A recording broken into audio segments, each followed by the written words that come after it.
Good morning, good afternoon, and good evening to everyone who has logged in to participate in this webinar. I am Maaike, and I am the facilitator responsible for the platform that we are following this webinar on. I just wanted to make a short practical announcement before we start. If you want to listen in another language than English, please select your language on the lower right side of the slide.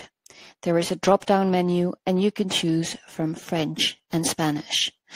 If you encounter any technical issue, then please click the question mark on the lower left side of the interface, and you will have a technical assistant there who can guide you to a solution. And finally, if you want to interact with the speakers, then please leave a chat message in the chat. You will find the chat below the field where the video of the speaker will be streamed. Thank you very much for joining, and I will now pass the floor to Bridget Burns, who is the moderator for this session. Over to you, Bridget. Thank you so much, Maaike, and thank you to everyone who's taken the opportunity to join us this morning.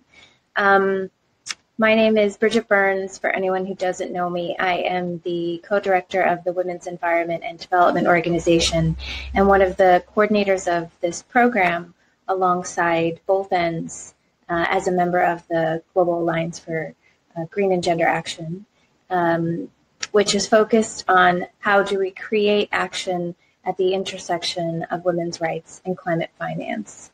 I'm going to go a little bit through the plan and the agenda for the day before passing over to our speakers. And I wanted to start by giving a little bit of background to the program itself and the webinars that we've already held. This is our 4th webinar now, and we will be doing some a follow-up one from this as well as more in the future. So if I could just go to the next slide.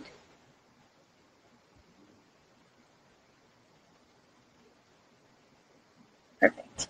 So we have 3 amazing speakers today to help us think about what does local influence, national organizing, regional organizing look like to be able to track, monitor, and really watch the progress of what's happening within global climate finance mechanisms, and in particular, the Green Climate Fund, although a lot of these strategies and a lot of this work cuts across all different types of financing actors.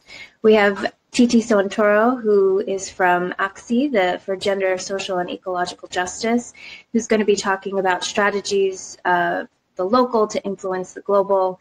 And I will say perhaps Titi and my colleague Don, who are on the call as well, can share a bit about a new publication that was just launched that actually shows some key recommendations for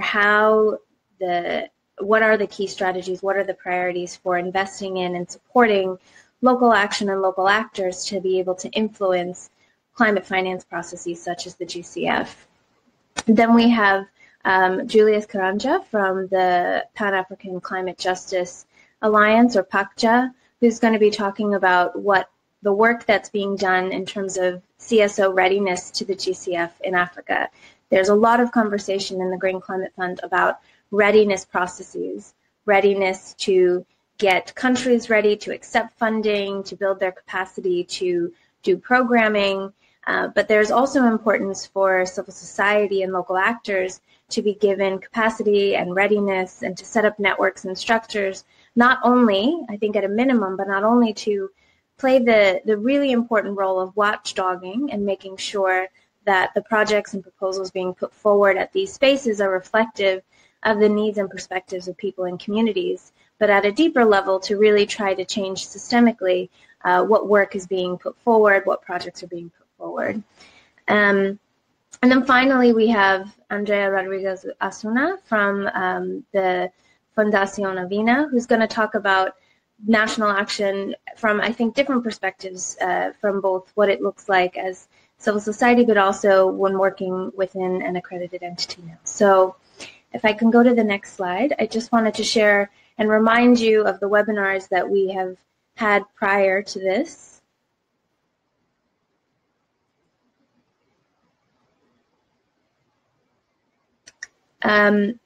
So we had, the first webinar was an introduction to climate finance, and that provided an overview of the landscape, the experiences of different groups who were already engaging in the GCF process, as well as some activist perspectives on what being in that space looked like.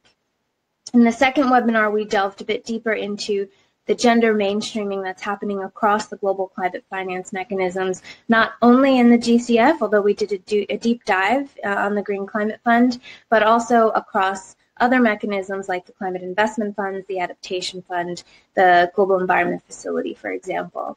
And then finally, last time, we did a deep dive into what GCF accreditation looks like. So what are the those entities that are being tasked with or have the opportunity to provide projects to the Green Climate Fund? What does that accreditation process look like? What does enhanced direct access potentially look like? And is this an avenue or a strategy that we should be considering as women's rights, environmental activists on how we can be engaging with the Green Climate Fund? And then finally, I just wanted to say a bit about how we, as WEDO and within this partnership, think about the different ways that you can build power inside and outside a structure like the Green Climate Fund, but also climate finance mechanisms more generally. Of course, we see a very important role of the indirect way that we can, as advocates and activists, be doing technical advocacy and playing that role of watchdog, whether that is, like many civil society organizations are doing now, preparing for the upcoming board meeting of the Green Climate Fund, looking at what proposals have been put forward, trying to write letters, do analysis, see what has been proposed in different countries, make commentary on that, ask for particular structures within the current structure, so maybe funding windows, or certain policies that need to be put in place, accreditation criteria, etc. That is a very critical role and certainly something that we are trying to address as part of this project by supporting activists to be part of those meetings. There's also the potential for direct engagement, and that is engaging with accredited entities or maybe national entities who are creating projects and proposals, even looking at the potential for women's or environmental funds, small grants funds to become accredited themselves so that we can be engaged directly in the types of projects that get put forward into this space and have that direct access to money and finance. There's also the paradigm shifting ways as advocates that we need to be engaging in these structures from the inside, as said, but also from the outside. So challenging the flows of finance that are going into these structures or perhaps not going into these structures, creating campaigns on how do we move the money from certain areas of investment into areas of investment like social and environmental justice, or demanding alternative models. If we decide after working through and doing advocacy within structures that structures are simply upholding status quo and business as usual, is not being afraid to put forward alternative structures that we think will deliver the kind of justice, climate justice and environmental justice that so many of our colleagues and activists and ourselves are working towards. So that's a little bit about our theory of how do we build power within this, and frames a bit the discussions that you're going to hear from the different participants that we have, the different presenters, I should say. We will be just a few points of logistics on the program itself. We will be hosting another webinar following this, and then hopefully a full next series of webinars starting in August. And we will be reaching out to everyone who has participated previously to get your feedback and to think about the kinds of dialogues and discussions you would like to see moving forward. We did our first 2 webinars on a different platform that didn't offer simultaneous translation. We're really hoping this allows this information to be more easily accessed and more inclusively accessed. And we do now have available the first 2 webinar presentations, at least, translated into French and Spanish, which we'll be sharing with all of you at the end of this. So without further background or information, I'm going to pass over to our first presenter, TT Soantoro. And I'm going to ask TT to please, if she can, share with us her experiences within 10 minutes. And we'll ask some clarifying questions at the end of that, and then we'll aim to have a full discussion with participants. So please do put your questions in the chat box because we will come back to them. So please pass over to TT. Thank you, Bridget. First of all, I would like to thank you both Ans and GAGGA to give me time, opportunity to share with you of our experience in Indonesia. And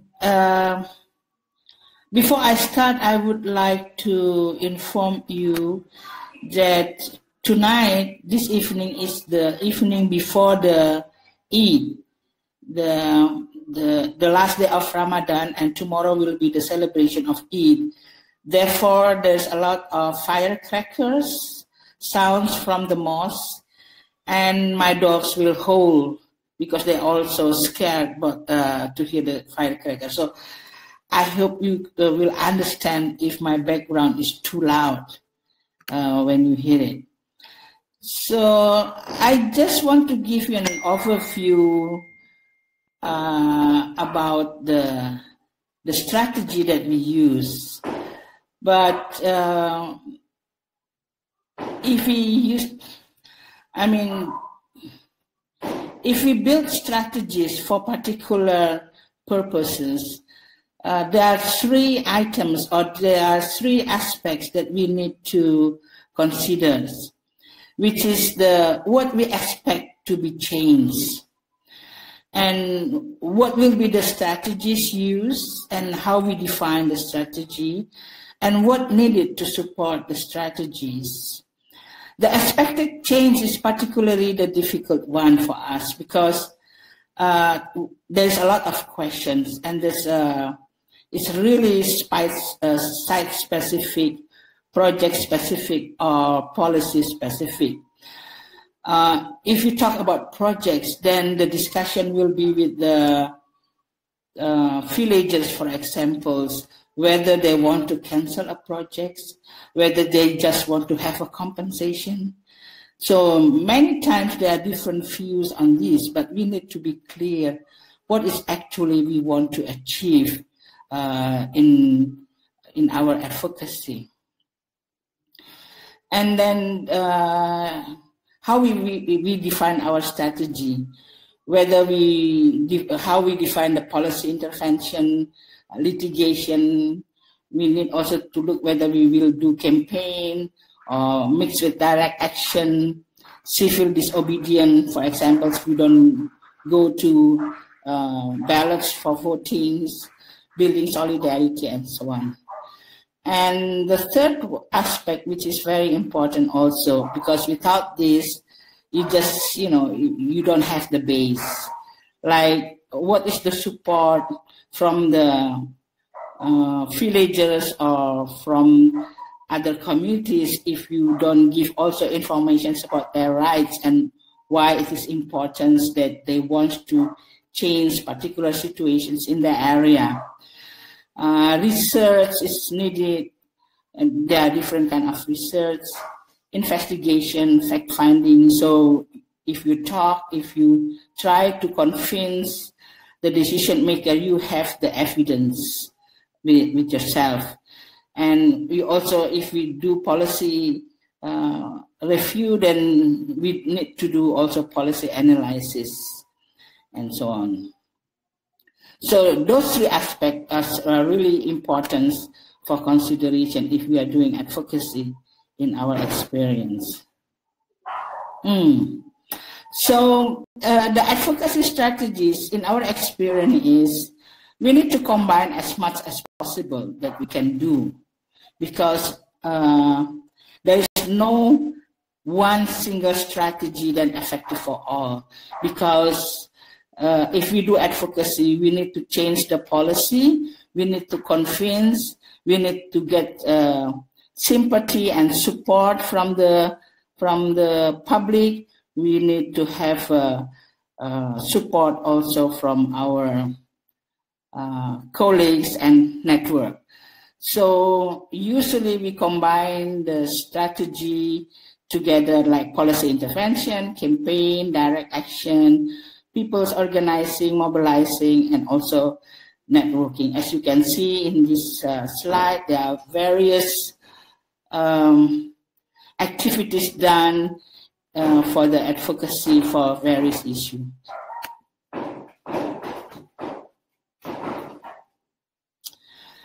And then it is also very important to note that the advocacy should be honest.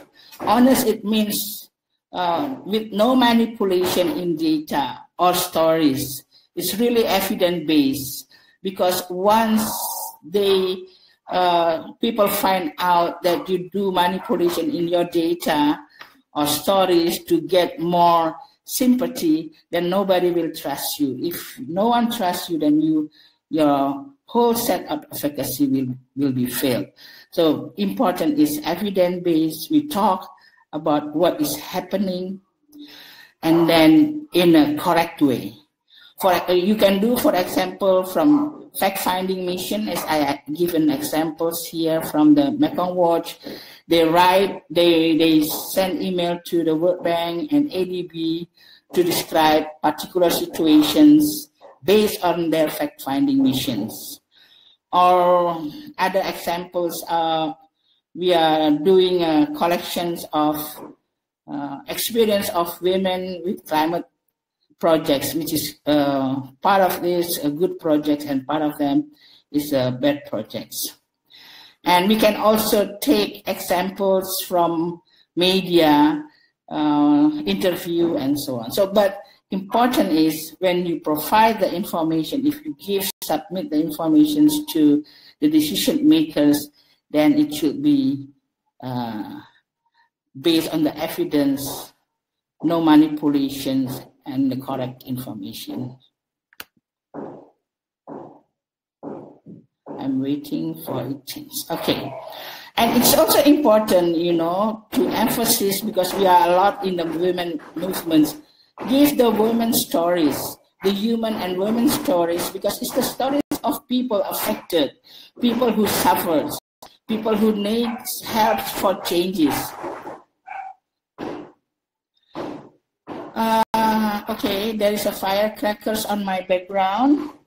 So examples is, this is the stories that successfully moved the ADB to cancel their additional fund to Maimo coal power plant in Thailand.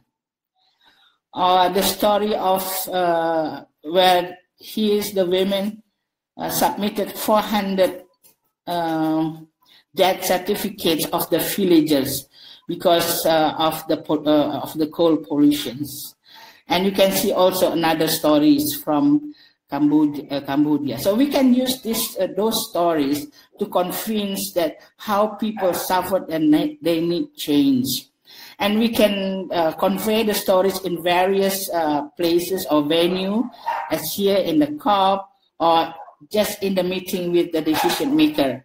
So you can make it in a public meeting or in the special meeting with them.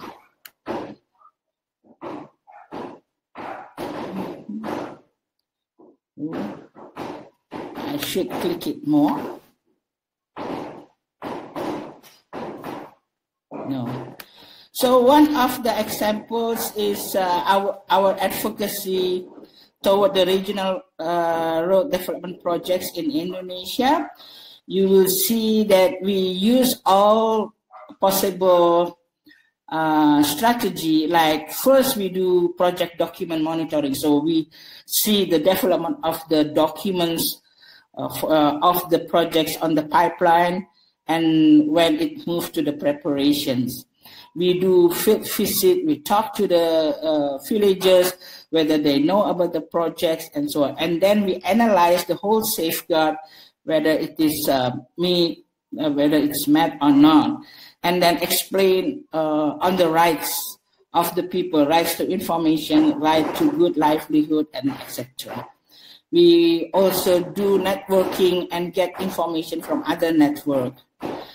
And then, yeah, after that, people organizing, mobilizing, direct action is really to push the ADB on these projects.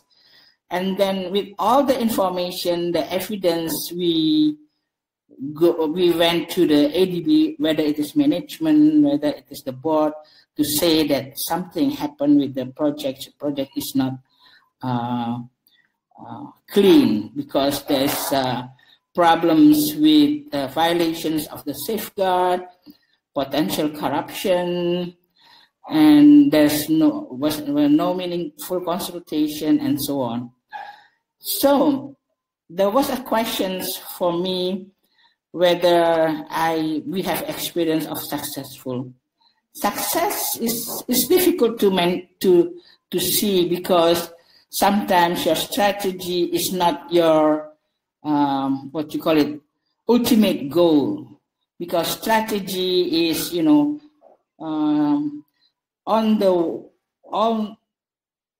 on our way to achieve justice.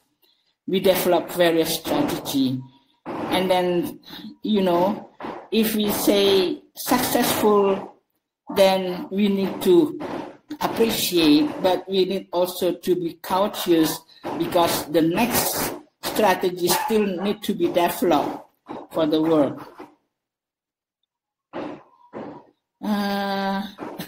Firecrackers. Yeah.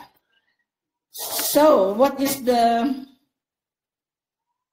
takeaways? So our works, we develop various objective goals, but our ultimate goal is actually we work for gender and climate justice, or climate and gender justice. This is what we believe. And then we also know the fact that we have access to decision making. We can talk with the decision makers. We can give them letter submission and then share our stories.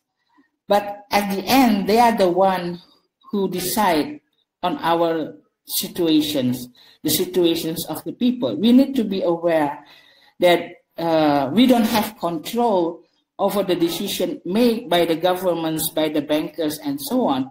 So therefore, we should not let that our space is limited or reduced, slow by them, but we need to keep the access, and we try to gain control more and more on this in this process. And sometimes we think that what we achieve is no meanings, but we have to appreciate, because the achievement also it is small, but we can see where is this in this battle of to achieve justice. So in the case of the road project in Indonesia, we cannot say that we failed because we successfully reduced the debt to Indonesia from 500 million as planned, reduced to 180 million only. And then the supervise of the board of the ADB is strong. And then the important is, my last takeaway is, we need to have a faith to people's power. Somehow government's change in Indonesia is also based. Thank you for listening with the firecrackers on my background. Over to you, Bridget.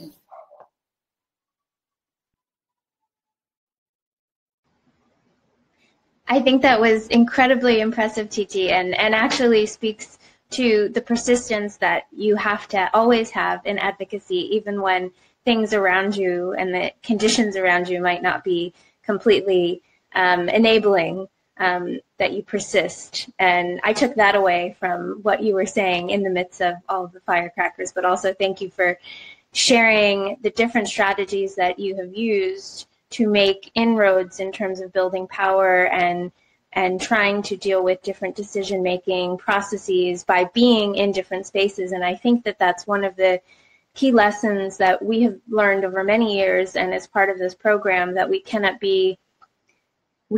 really have one strategy without having multiple strategies, where we're looking at how we build power from the inside, how we put ourselves in processes, claim space, build up that space, but then also be thinking about the structural goals and overall goals that we have in the end. So thank you for sharing those, TT, under those conditions. And then I'm just going to quickly pass over, well, I did want to ask before starting if there were any clarifying questions. I didn't see any clarifying questions come up in the chat box. Was there anything that anyone wanted to ask TT to clarify? Broader questions we'll come back to in the end. Okay, I don't see anything, so please consider if there's anything you'd like to directly ask TT, and I'm going to pass over to my colleague Julius then to share the work that they're doing as PACJA and in partnership with other organizations.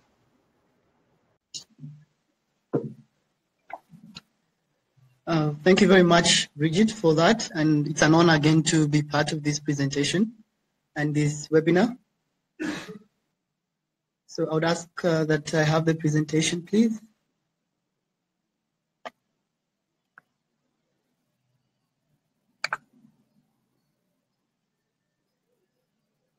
All right, thank you again. So I work for Pan-African Climate Justice Alliance, and we are involved in a project that we're doing as a consortium. It's called the Civil Society Readiness to the Green Climate Fund project here in Africa. It's implemented in 5 countries. That's Malawi, Ghana, Morocco, and Senegal. So we are one of the partners, and basically we're looking at having civil societies getting ready for the Green Climate Fund. The same way countries are getting ready to actually receive, access, and also at the same time implement projects at the country level of the Green Climate Fund. That's the same way we are also preparing, on the other hand, the civil society organizations to be ready for the Green Climate Fund. So what comes into mind for me is the question of why would we really need to engage at the national level as actors, as non-state actors, or as civil society organizations. And for us, the big thing is that we need to understand that we make decisions at the global level, at the regional level, but these decisions have to be implemented at the national level. And that's why I say that the real action happens at the national and the local level, where you actually have to get to implement the various decisions that are coming out of these global processes, and where one of them is the Green Climate Fund processes. As you know, we have the Green Climate Fund Board, which gets to actually make decisions and consider various options for the fund. So these are the decisions that we get to want to see being implemented at the country level. The second reason why we really emphasize on national or local level engagement is because now at that level, there is the countries have got the responsibility to put in place policies and processes that work for them as well. So if you really want to have action happening, then you have to also be meaningfully engaged in the process at the country level that makes sure that civil society get to influence various decisions so that we can have the outcome which we as civil society organizations anticipate to be best for our communities. So then someone asked the question of how then would we start, and how do we actually get to start to engage with the Green Climate Fund, for instance. So this is built basically and also informed by our experience as PACJA and also within the project. So we are looking at one, the need for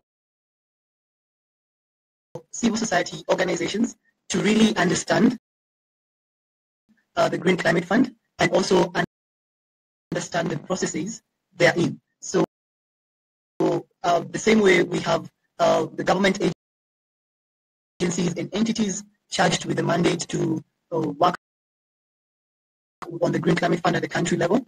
That's the same way that I take civil society organizations as players and actors who also need to be involved, but not just being involved, but also having the required capacity, technical capacity and knowledge and understanding on how to actually get to be involved. So that would be the first takeaway point,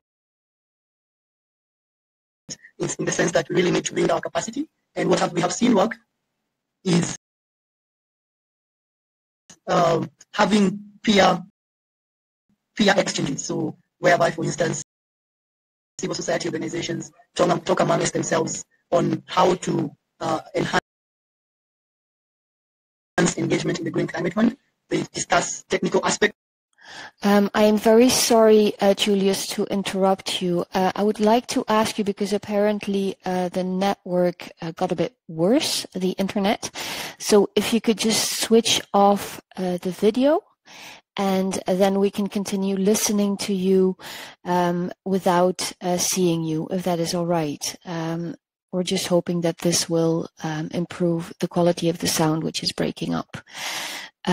So back over to you, Julius, and I apologize about interrupting. I think the second point to start also is the question of who is doing what and where when it comes to the Green Climate Fund at the country level. So you have various actors, for instance, at the country level, at the national level. So we have, for instance, accredited entities. This could be the regional accredited entities. It could be the international accredited entities who've got presence in that specific country. And it could also be the national implementing entity in some cases. So again, Julius, I'm sorry to interrupt you. I'm hoping that you can hear me. Apparently the internet connection got bad for you where you are. So I will ask you if you could to just refresh the browser and then turn off your camera, please, so that we can try and listen to you without the video. Thank you very much, Julius.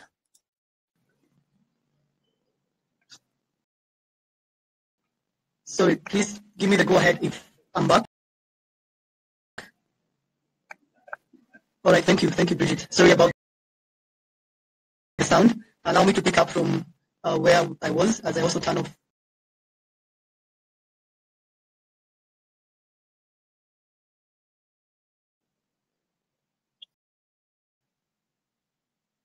Okay, great. Thank you.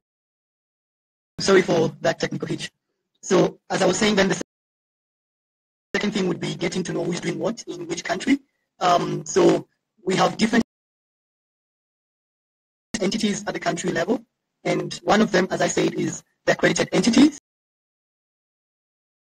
So we have various accredited entities at the national level, which could be the entities that are accredited as international entities or the regional entities, but also most importantly would be if the country itself has got a national implementing entity. So amongst these actors, then you need to understand, for example, what would their role be at the country level. Then again, we have another very important player at the country level who is the national designated authority. So this is the focal point, or the focal point of the country, who gets to communicate with the Green Climate Fund Secretariat.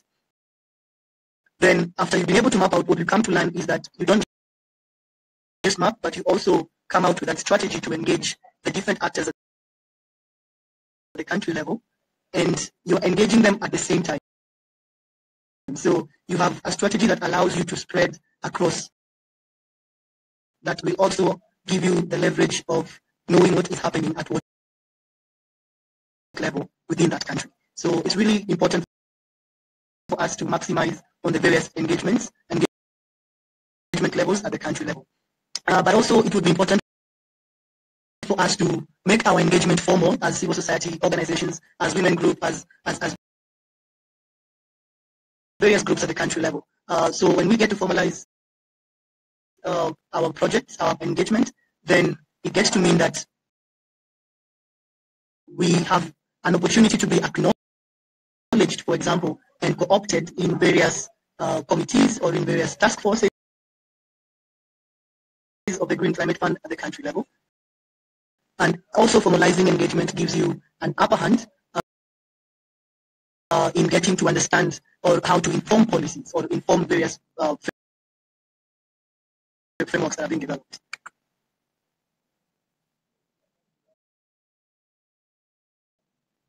So, so far as a project, we've been able to achieve quite a number of things. But before even I share that, let me share with you briefly what it is that we would want to see in Africa, for example, with the civil society organizations. So we would want to see a reality where the Green Climate Fund is accessible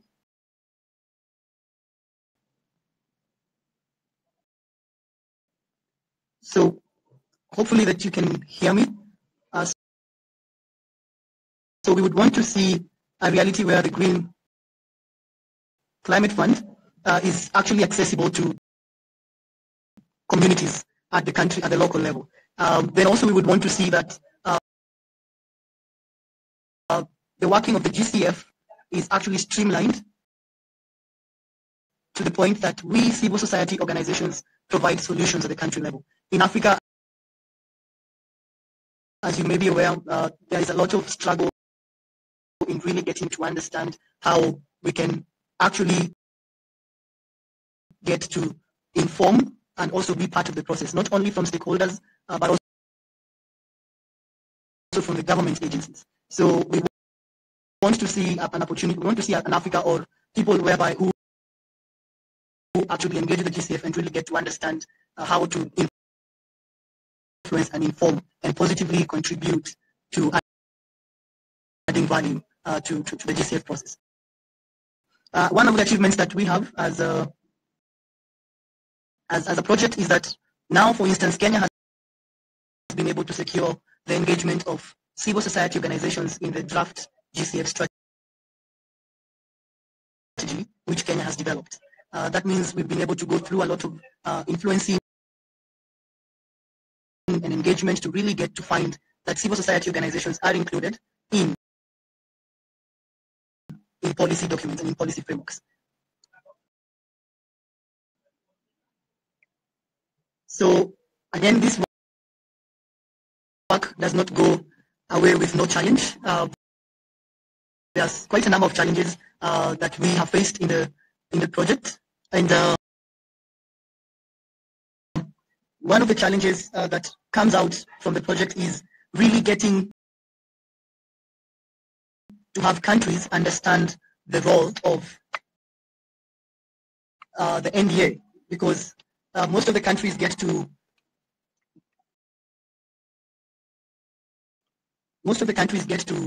take the NDA as not as an office but as a person. So it becomes really complicated where you want to engage the office, but due to it being drained by or being coordinated by one person who is taking much of the role, where the person is not present, then nothing much happens on the Green Climate Fund in that country. So this is one of the challenges in some of the countries which civil society are facing, but also, again, the people who have been designated to work on the Green Climate Fund have also other roles that they play in government. So we don't really have defined structures to support the coordination or some of the processes such as project development. This then proves as a challenge, because if you've not given really some good time to the Green Climate Fund coordination or project development, it becomes really hard for you to follow up as a civil society organizations with the offices that are given the mandate, since nothing much really gets to happen. Finally, again, the technical capacity on the Green Climate Fund is, again, as I said, is quite low among institutions. And this again provides a challenge on how and who do you rely on when it comes to backstopping on the Green Climate Fund information. Some of the things we have learned is that at the country level, the focal points or the NDAs or the national designated authorities are very key in this process. So for us, it's been the question of how to actually build relationships with these key institutions so that we can actually get to reach them easily and also engage them in a way that they are also get to learn through the process. So it's a process, it's a learning process where also NDAs appreciate it if we come out with knowledge to support and play a complementary role to what they are doing, but also remembering that we are civil society organizations and our identity should not be lost in that process. So we really need to also stand up to what we believe in, but also play a supportive role to the NDAs. But also, it's really important to understand what's happening at the regional and the international level. The decisions that are being made, they're really dynamic. So once a decision is made at the GCF board level, again, it has to be taken down to the countries, most of the times to be implemented by the NDAs or the national designated authorities. So we really need to be able to balance what happens at the international level and then contextualizing it to our country level and playing that complementary role to our NDAs. As you know, some of the designated authorities do not have the opportunity to attend board meetings or to even follow up on what's happening. At times, information flowing to them will take some time, so we can play the bridging gap as civil society organizations to actually provide that information or that technical support. Key takeaways for us is one, it's really important to, again, keep track of the process to enrich your engagement. I won't explain that much, but also it's really important to get to strongly understand the opportunities for the country as civil society organizations. The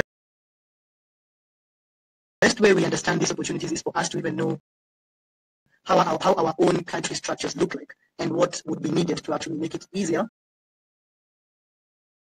for our countries to access the Green Climate Fund. And also it would be important for us to also understand how to leverage on these opportunities with critical civil society voice and, for instance, the women agenda being taken into account. So these are opportunities that we can use. Women and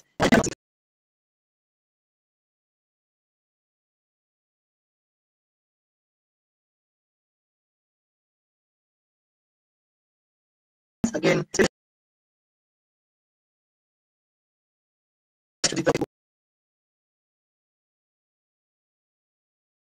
it's really important.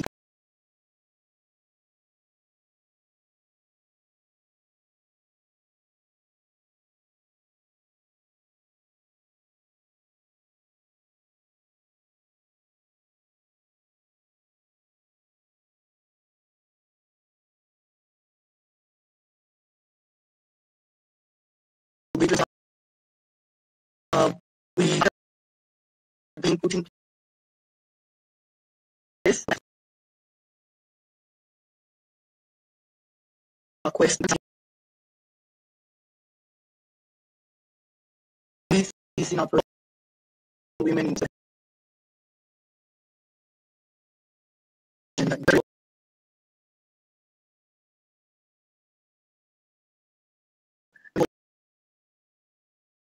Back to you, Bridget. Thank you so much, Julius. And I am sorry that there was a little bit of technical difficulty in being able to hear you.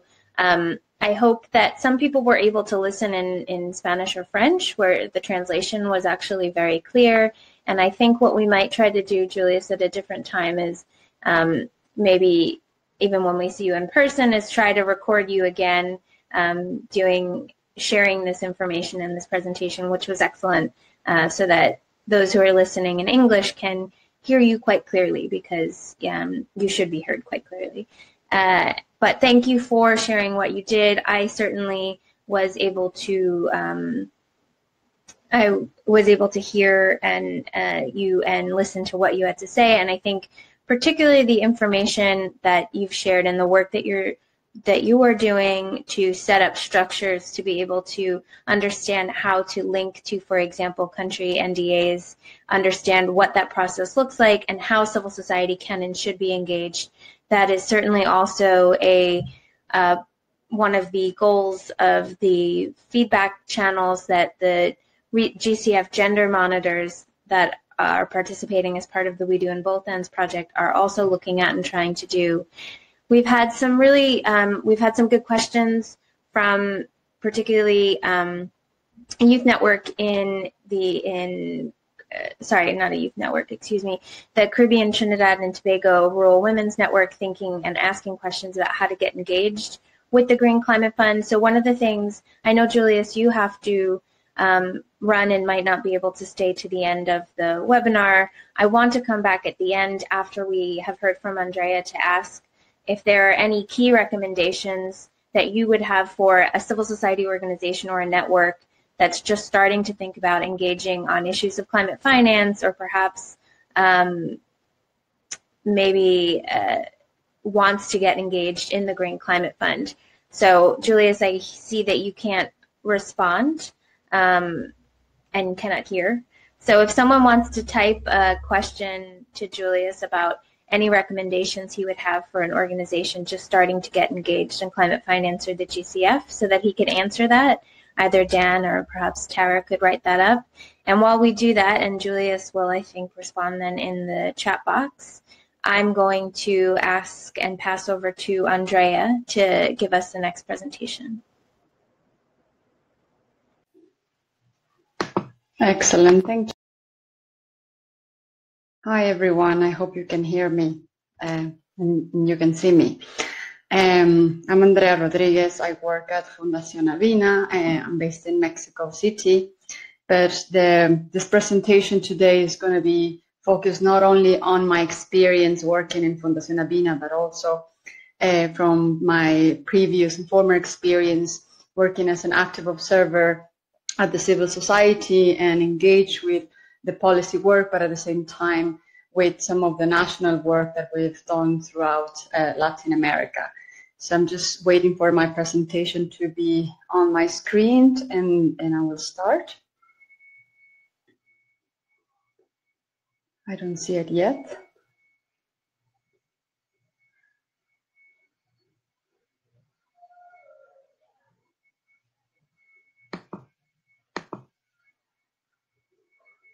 All right, here we go. What I'm going to try to talk about today, it's going to be four main issues, or basically try to highlight why is it important to engage at the national level when it comes to climate finance. I think many of the panelists already mentioned the importance of it. I will share with you some of the experiences that I've had both at my previous roles, but at the same time from a direct access accredited entity point of view, and how we engage with local governments.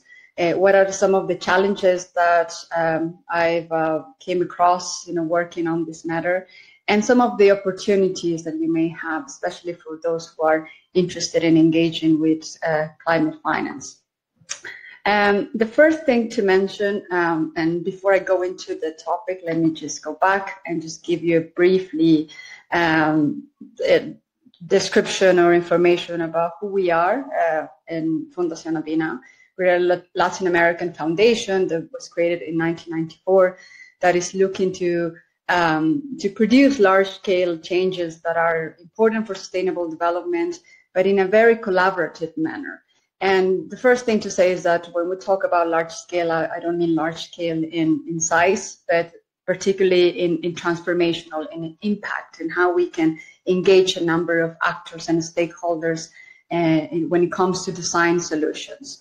This is quite relevant and particularly important for me, because we always try to seek spaces in which we can bring civil society to the table, where we can bring local governments to the table, academia, all the different actors that are relevant to secure good solutions on climate change and other issues that we work with. But now back to climate finance, and in a way to strengthen some of the arguments that many of my colleagues already mentioned. Why is it important to engage at the national level? And I would say that one of the main reasons is because national engagement is vital for the effectiveness of the global climate change policy. And also, if we're looking to find the transformational climate change results that we want to see in institutions that finance those solutions, such as the Green Climate Fund. If you see this graph, and I'm trying to put it into a triangle, because I see that there are three main spaces in which one can engage. One would be at the global level, in which you might be engaged with UNFCCC policy and processes, which are quite important, of course, to advance some of the global commitments that we all want to make. But at the same time, you have the national level, in which governments need to take concrete actions on policy, on strategies, on what is it that they want, what is it that they need in terms of climate change. But then, in order to demonstrate how those projects or those strategies are actually being implemented, you need to create climate change projects and programs. And if all of those are not interlinked, it would be very hard, for instance, for the global community or the Green Climate Fund to say, yes, we're actually meeting our targets, we are advancing towards our goals. We need to see what is happening at the national level and what sort of projects and programs are being not just funded, but decided, and to what extent they are bringing the impact that countries want. And if, in order to make sure that those projects are the right ones, they should be also reflected in the national policy, in the different strategies, policies. I mean, some countries, they have already climate change laws, some others only have their NDCs. It doesn't matter what instrument it is that they have. It's very important to have it rooted somewhere, in a way that way you're creating a vision for what a country wants and what it needs. And that's where, you can identify some of the opportunities, whether you want to engage at the policy level or whether you want to engage in trying to monitor concretely some of the projects and programs that a country is trying to put forward. And if you see a bit of the little square that we have there on the screen, and in a way is to, when I look at things like ambitious climate change solutions, ensuring that there's inclusive participation in the decision making and the design and the implementation and monitoring of the solutions, and ensuring that climate change is not just about reducing emissions or enhancing adaptation capacities, but also bringing real benefits of economic, social, environmental benefits that brings, that has a good gender mainstreaming into climate policy. You need to look at the different levels and find ways of putting all those elements wherever you decide to work. How do we engage with governments? And I'll give you two perspectives that I don't think they are different. They are quite, they complement each other, because Fundación Avina is a civil society organization. But the difference is that right now we are an accredited entity at the GCF. We're a regional direct access accredited entity.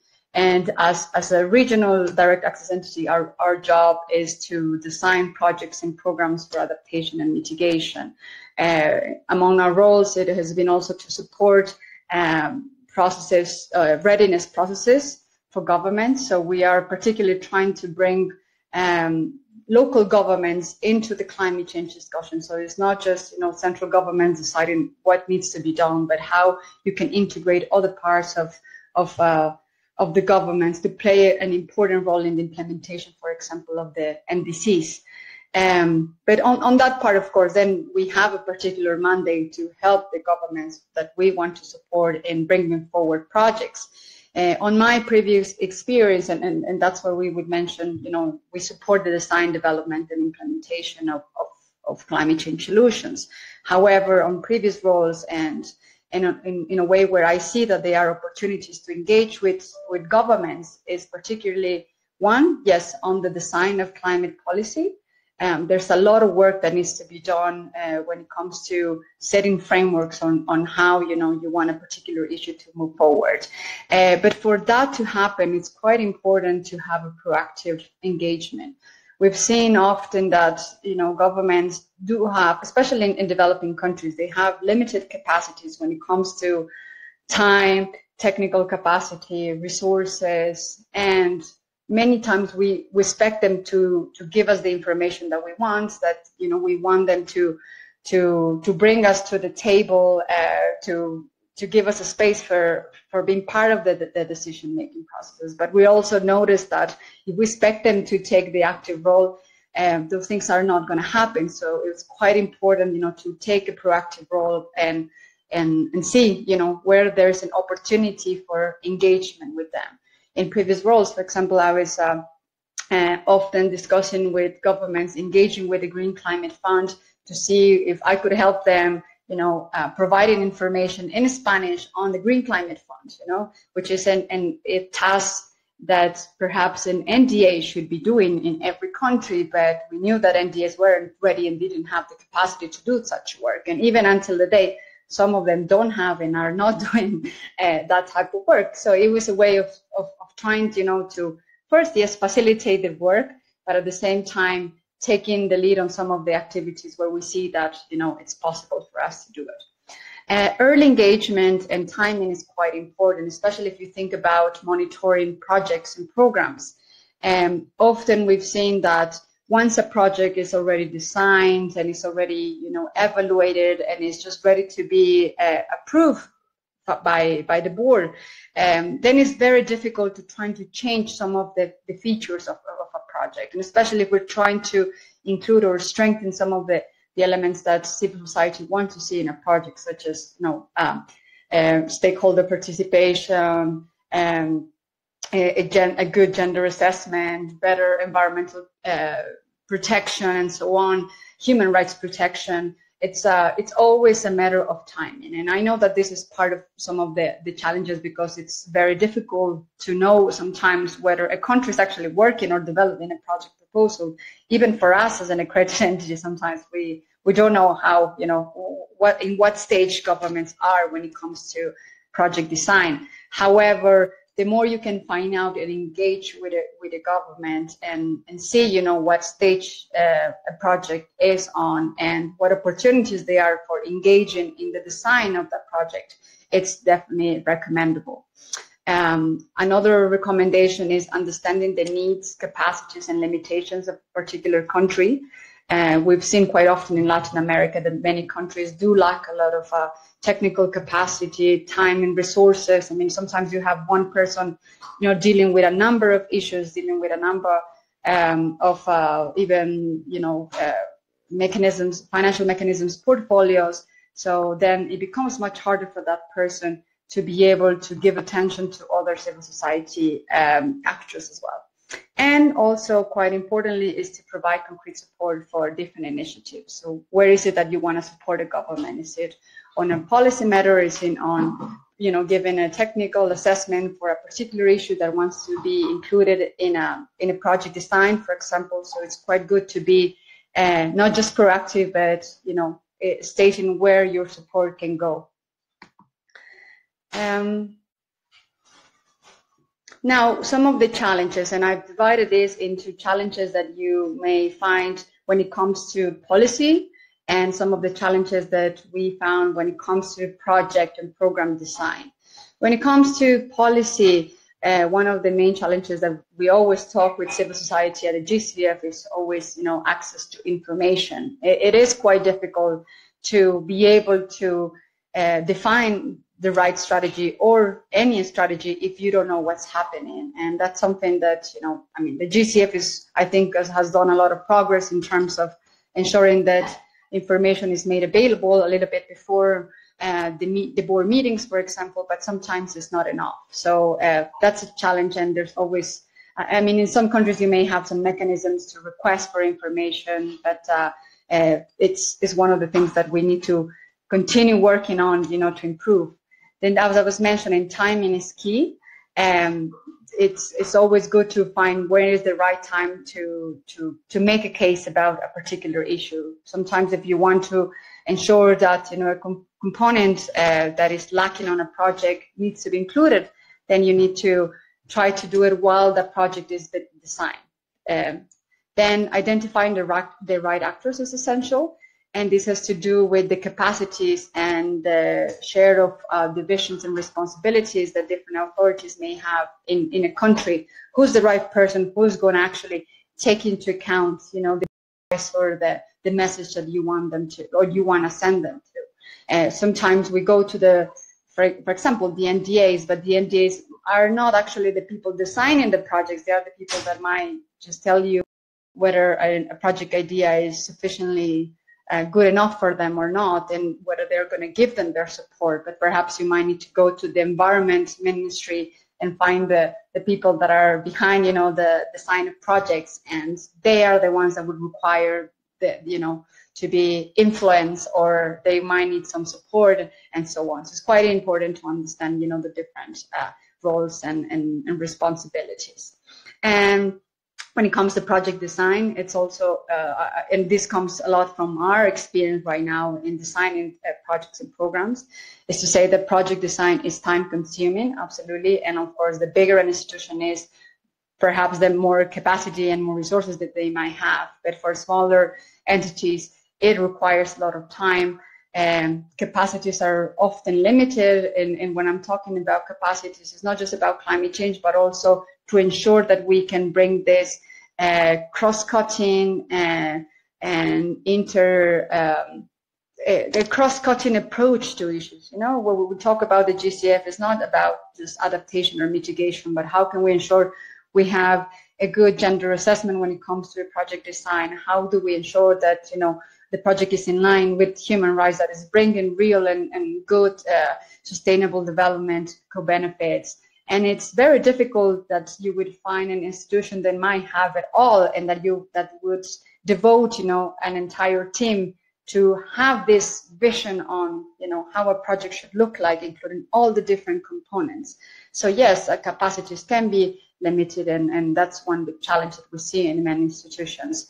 Resources are also needed if you want to make good solutions, especially if you design projects and programs. Many of the assessments that need to be made that cost money, and not all the institutions are either willing or have the resources, to cover, even for things such as, engaging or having a stakeholder consultation process, for example, or doing a proper gender assessment, So those are elements that we need to think about in terms of what would be a good strategy when we see and identify some of the challenges. And the element that I mentioned, which is having an interdisciplinary approach to climate solutions in order to have effective solutions.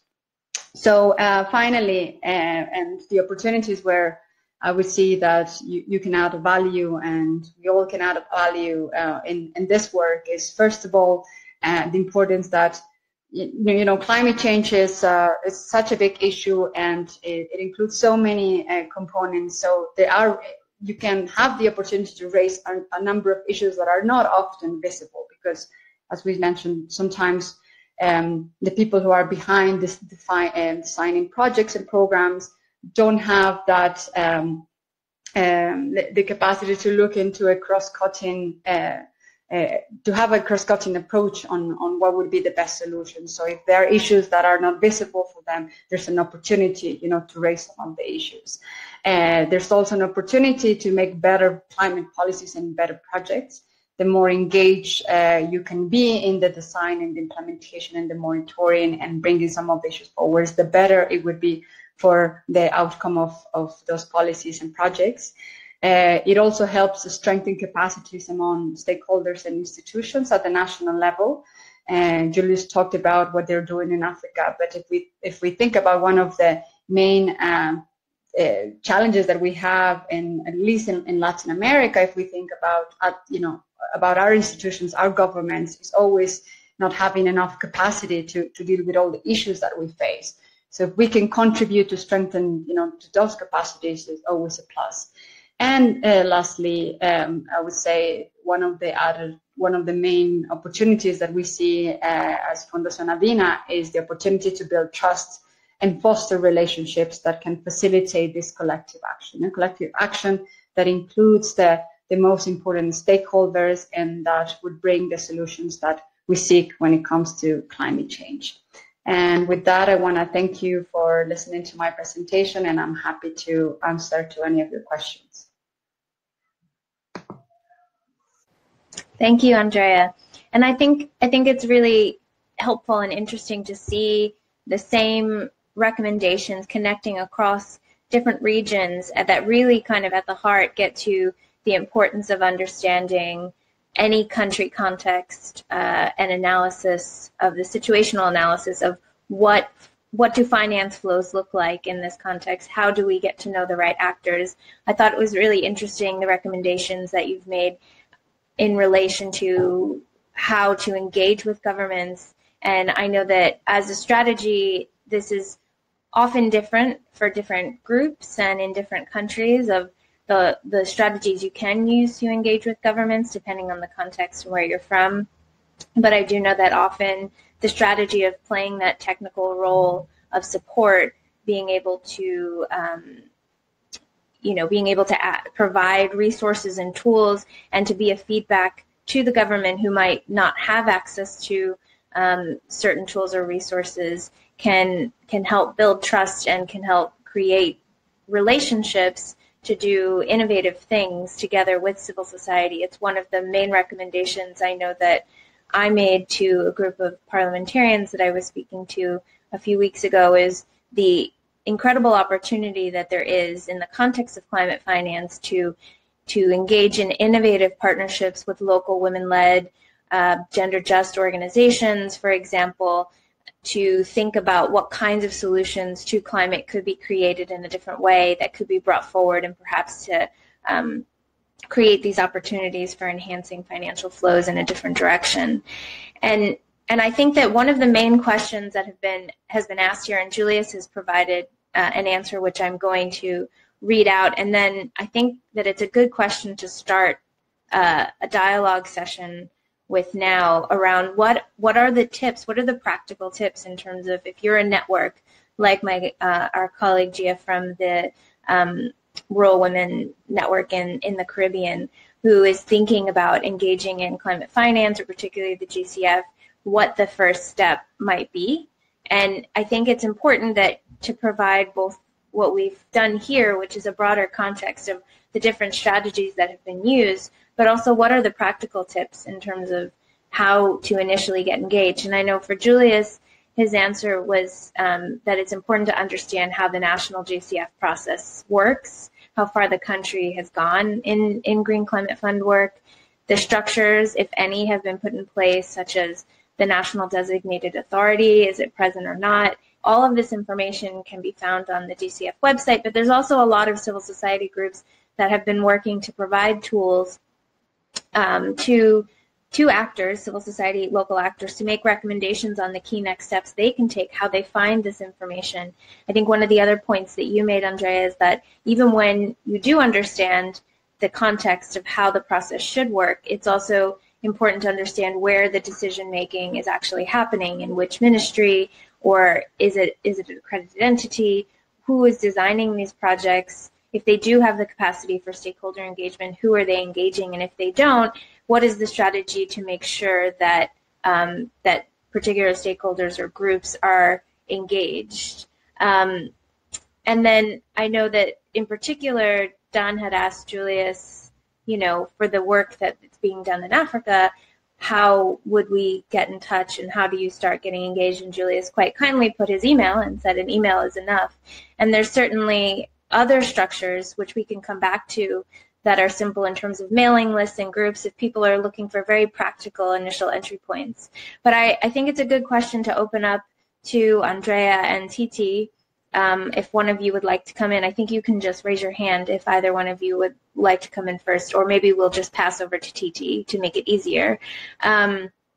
what would be the tips that you would give to any group or entity thinking about how they should be engaging in climate finance? Maybe even not sure if it's the GCF in particular. What would be your recommendations as initial steps, maybe broadly, but also practically? So why don't we go over to TT, who's hopefully still enjoying the firecrackers. So at first you need to know where is the NDA or focal point for each climate finance in your country. Like in Indonesia, there are a lot of restructuring of the because of the government change. There's a lot of changing. But once we know where they are, we just call them or email them by saying we want to meet. We want to know what is their task, what are they doing, updates, and so on. So we started by calling them, and then they agreed to meet, and then from then we start. And then also we inform them that we are monitoring the GCF, we are engaged at the board meeting level, and so on. But there is a, from one country and to other country is different. Even in Indonesia, it was under the presidential office before, and then it's a National Council for Climate Change, so they are aware of the activities of the CSO. But then with the new structures, the NDA is placed under the Ministry of Finance, which is not familiar with the CSO work. So it was more difficult to have access to them. So therefore, I flew to Vietnam for the GCF structured dialogue with my one objective, which is to meet the NDA staff of Indonesia there. And I met him and the staff. And then from that 4 days interaction, he invited us to come recently and then start the discussions, and then also start questioning how they will engage the civil society and giving a lot of inputs for their team on how the NDA role should be. So it's differently from time to time, from country to country, but I think direct communication is important because it shows that we are really serious, and then we are open also to communicate with them, because in some country it is not possible even to talk with the government official. So maybe learning from other experience also important. So over to you, Andrea. Hi.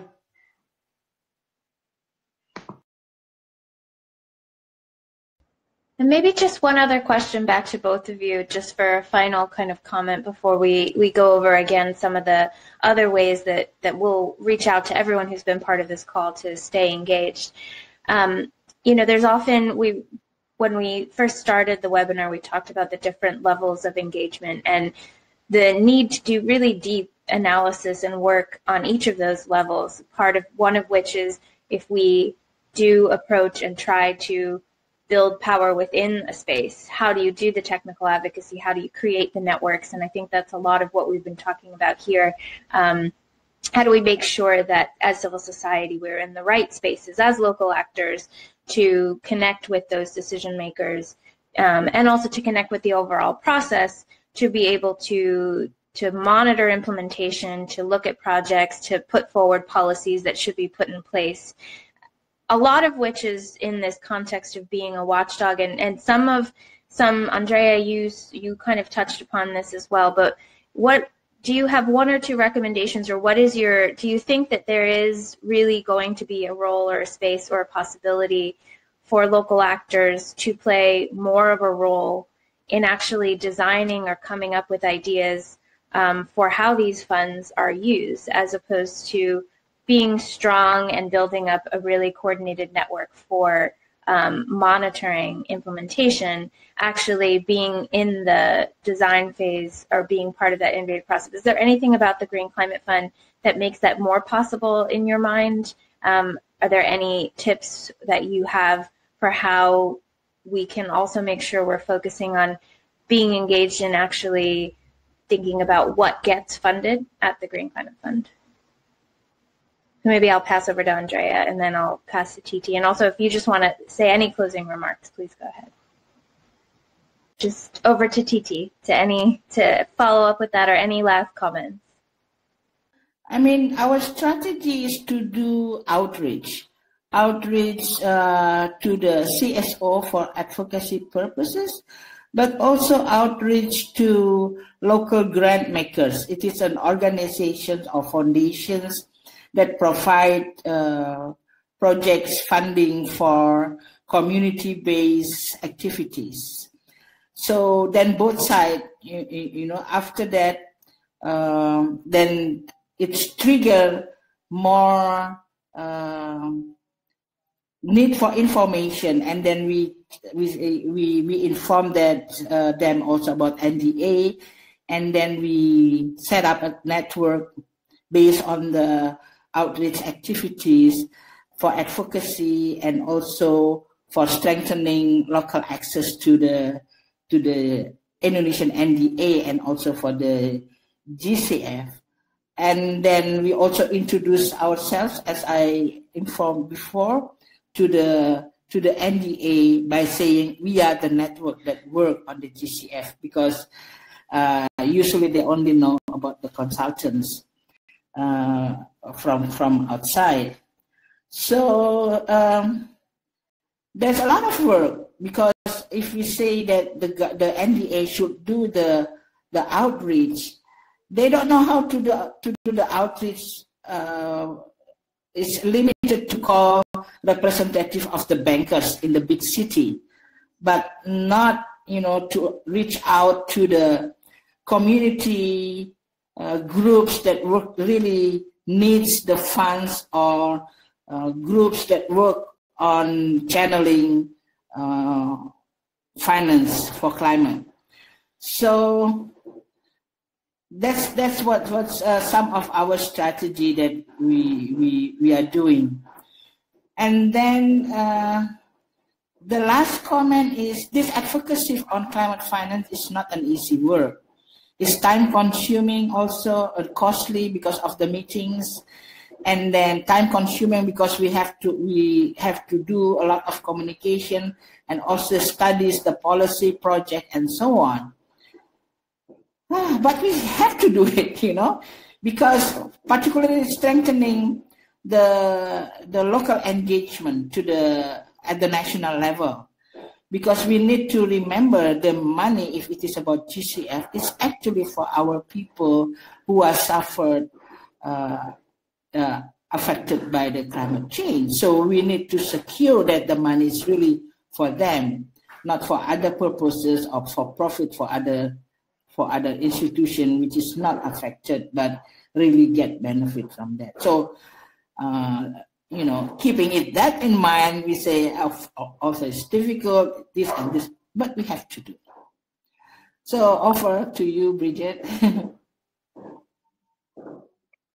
Thank you so much. Okay, so in the 2 minutes that we have left, or the 1 minute we have left, which I will close, Julius was able to come back on, and I think he just reaffirmed a lot of the recommendations that Andrea and TT spoke to in terms of being engaged at the local level in project design committees has worked well.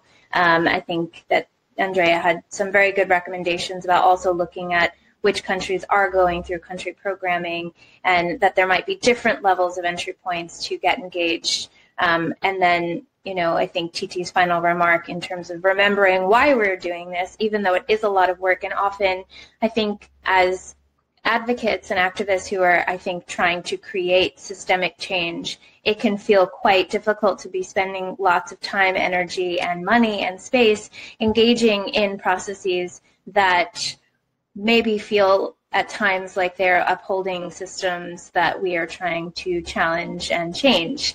And I think it's why it's very important that we do this work in a systemic way. So engaging at different levels and really understanding what the role local actors can play, where the opportunities to build power are, how we can create innovative solutions. It's definitely part and parcel of this small program that we have, as we do in both ends, trying to provide these opportunities for discussion and knowledge sharing. We've had some very practical focused ones like this one on engagement of local actors, also on accreditation, enhanced direct access. We hope in the future we'll also have more broader discussions on where there are opportunities to move at different levels. I want to just remind you that if you are any sort of organization interested in the Green Climate Fund or getting engaged, particularly from a gender feminist perspective, we do have the GCF gender monitors that are based, we have a Latin America, Africa, and Asia monitors that are trying to create regional feedback groups within each of those regions. And if you would like to get engaged in any of them, please just send us an email. You can email myself.